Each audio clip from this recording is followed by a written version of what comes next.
Olá pessoal, tudo bem? Sejam bem-vindos ao canal Se Liga na História. Imagine uma jornada de 3 anos, por rios infestados de perigos, florestas desconhecidas e guerras sem fim. Uma caminhada de mais de 10.000 quilômetros que começou no Planalto de Piratininga e terminou na foz do rio Amazonas. Essa foi a última expedição de um homem. Ele destruiu 13 reduções jesuítas, escravizou mais de 100.000 índios e, no final, voltou irreconhecível, com os olhos encovados e o corpo destruído. Esta é a história de Antônio Raposo Tavares, o bandeirante que personifica a epopeia e a sombra da expansão brasileira.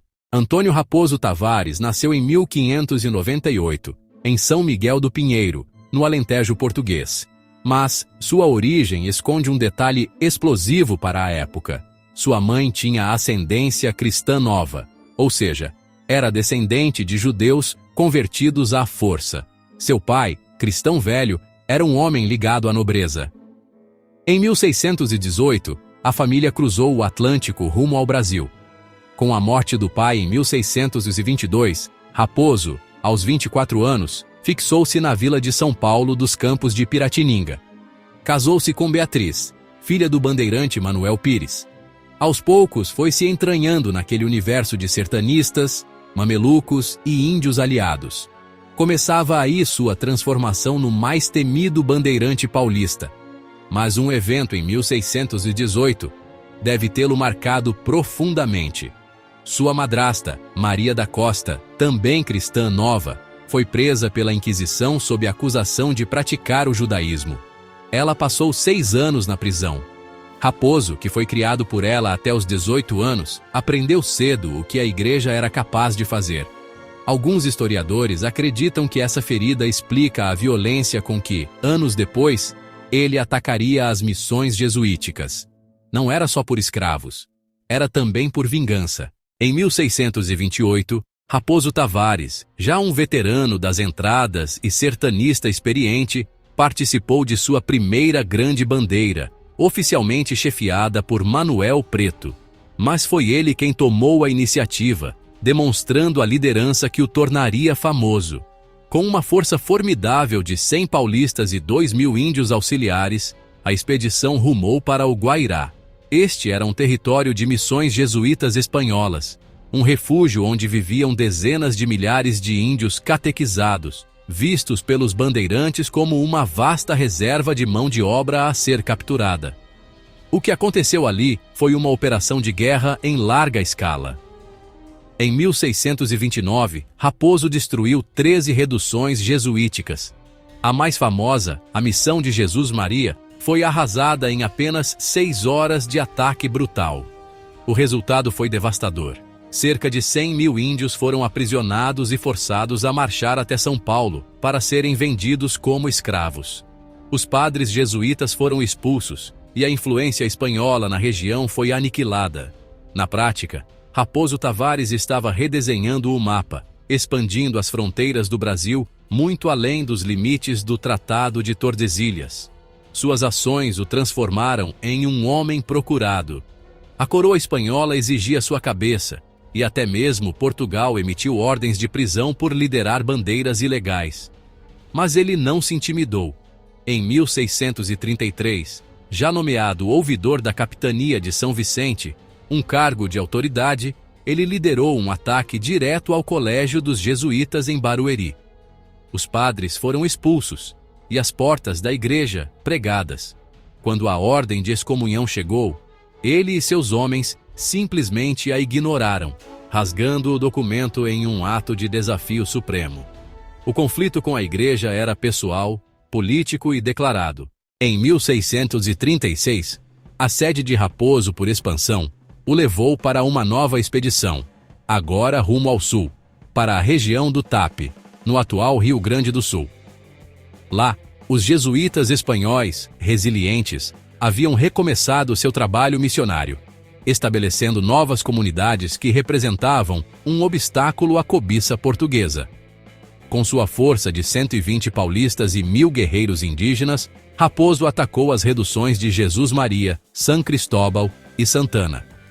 O massacre do Guairá se repetiu com a mesma crueldade, aniquilando a presença jesuítica e assegurando a região para a futura ocupação portuguesa. Um passo decisivo na formação da fronteira sul do Brasil. Entre 1639 e 1642, Raposo Tavares trocou as matas pelos combates no litoral, um cenário de guerra totalmente diferente. Ele integrou as forças que lutaram contra as invasões holandesas na Bahia e em Pernambuco, um conflito que ameaçava a própria existência da colônia. Reconhecendo seu valor, o Conde da Torre lhe deu a patente de capitão. Fiel à sua reputação, ele juntou em São Paulo, às próprias custas, 150 soldados e os conduziu até a Bahia. Participou da terrível retirada do Cabo de São Roque, uma das maiores derrotas luso-espanholas. Ali, mostrou que sua fúria não era só contra índios e padres, mas também contra os inimigos da coroa. Em 1647, Raposo foi a Portugal, convocado pela própria coroa. Lá, em meio a intrigas palacianas, recebeu uma missão secreta, cujos detalhes permanecem em grande parte encobertos até hoje. Oficialmente, a ordem era buscar as lendárias minas de prata na Bolívia. Mas o objetivo real, sussurrado nos corredores do poder, era muito mais audacioso: explorar os vastos e desconhecidos limites do território brasileiro, mapear os rios e identificar os interesses portugueses na estratégica bacia amazônica. Seria a maior e mais perigosa aventura de sua vida, a jornada que o consagraria na história. Em maio de 1648, Raposo Tavares, já com 50 anos, um veterano endurecido por décadas de sertanismo, partiu do porto de Pirapitingui, em São Paulo. Sua missão, oficialmente chamada de Grande Bandeira, ou Bandeira de Limites, era explorar os rios a oeste e reafirmar a presença portuguesa.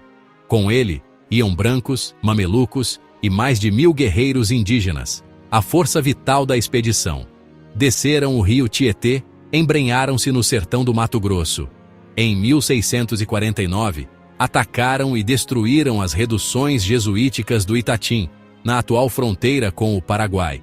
Mas o retorno pelo mesmo caminho era impossível, bloqueado por espanhóis e tribos hostis.